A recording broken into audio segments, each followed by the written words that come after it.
Vai, bota a cadeira aqui. Bota a cadeira aí pra gente conversar besteira. Falando do Rio me deixa com inveja, né? É? Gosto muito do Rio. Eu ficava em Santa Teresa. Ali é meu bairro, né? Eu gostava muito.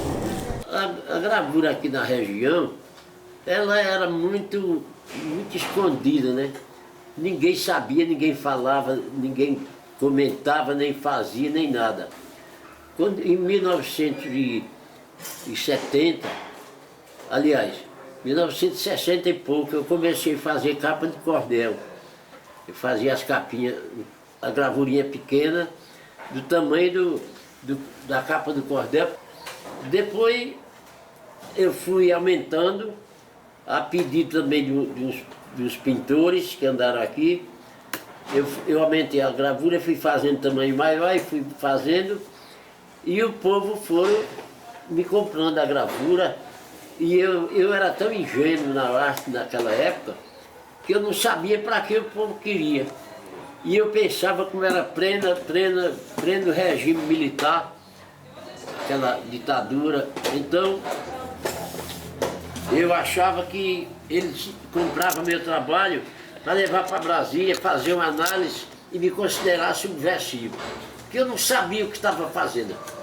Quando um dia, uma mulher do Rio de Janeiro disse: eu quando vejo xilogravura eu fico louca. E aqui tem um sentimento muito grande, muito bom. Quando saíram, eu fui nesse livro velho aí, ver o que era xilogravura, que eu não sabia. Aí encontrei xilogravura, é gravura em madeira, e quem faz é o xilógrafo. Eu digo, rapaz, isso aqui não tem nada a ver com subversão não, eu acho que é uma arte. Depois uma galeria de Recife me convidou para trabalhar e eu fui vendo aqueles trabalhos muito fortes, faz um trabalho inspirado no Nordeste, inspirado nos costumes do povo, dos animais do sertão. Em 74, Tânia Quaresma, que fez um documentário muito bonito, era Nordeste e de repente canção parece. Aí participou, eu participei também do filme, e ela pediu para fazer a capa, eu fiz a capa, e ela pediu para inaugurar o filme, a primeira versão, o primeiro capítulo que passou, para ir para o Rio assistir a filmagem lá. Aí eu fui para o Rio, passei 15 dias lá, em Santa Teresa, na casa dela, e fizemos a pré-estreia do filme, fizemos no Cinema 2 em Copacabana, e fizemos também no MAM. No MAM foi tanta gente que não coube. Era gente sentada no chão por todo canto.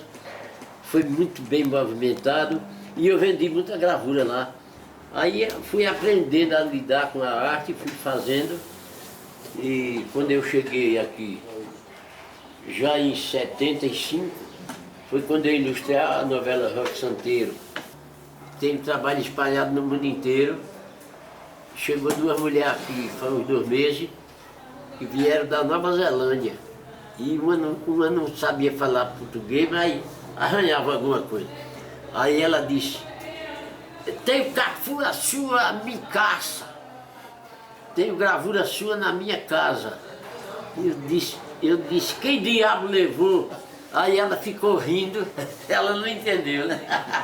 E assim já tenho andado em 10 países, feito exposição, dado aula, feito oficina, palestra. Só fui uma palestra chata na França, que a mulher era brasileira, mas parece que ela era meia biruta.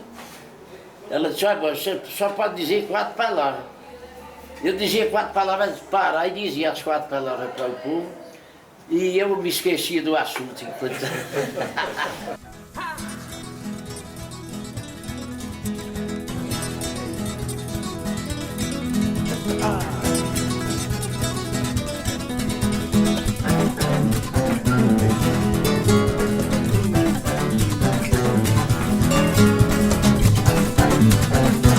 Yeah.